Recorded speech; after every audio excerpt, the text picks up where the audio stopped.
જી ચેતરભાઈ, મહેશભાઈ જ્યારે કોંગ્રેસમાં જોડાયા અને એમણે પહેલું જ શબ્દ કહ્યા અને એમને જે આખું ભાષણ આપ્યું એનામાં એમણે એવું કીધું કે ચેતર વસાવા એમને ડાયરેક્ટ તમારી ઉપર આકરા પ્રહાર કર્યા અને એક વાત કહી કે એક દિલ્હીથી આવેલા વ્યક્તિનો એજન્ટ આપણા વિસ્તારમાં ફરે છે, લોકોને ભ્રમિત કરે છે અને ગુજરાત જોડો યાત્રાની જગ્યાએ આદિવાસી તોડો યાત્રા કરે છે.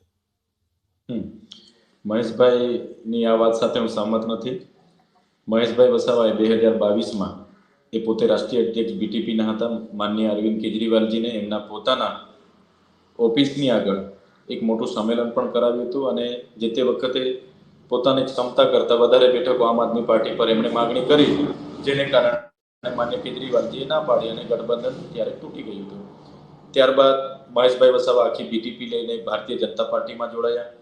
હમણાં ટૂંક સમય પહેલા જ એમણે ભારતીય જનતા પાર્ટીમાંથી રાજીનામું આપ્યું. ફરી એ જ બીટીપીના અધ્યક્ષ આજે કોંગ્રેસમાં જોડાયા છે. એટલે એ પોતાની અંગત વાત છે કે ચૈતર વસાવા શું કરે છે એના કરતાં તો એમણે ગુજરાતમાં ભારતીય જનતા પાર્ટીની સરકાર છે, ભાજપના નેતાઓએ 30 વર્ષ શું કર્યું છે એની વાત કરવી જોઈએ.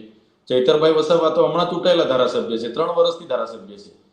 એટલે એમની જે વાત છે એ વાત પરથી એવું લાગી રહ્યું છે કે એમને કદાચ આમ આદમી પાર્ટી કરતાં પણ વધારે મારા નામથી તકલીફ હશે.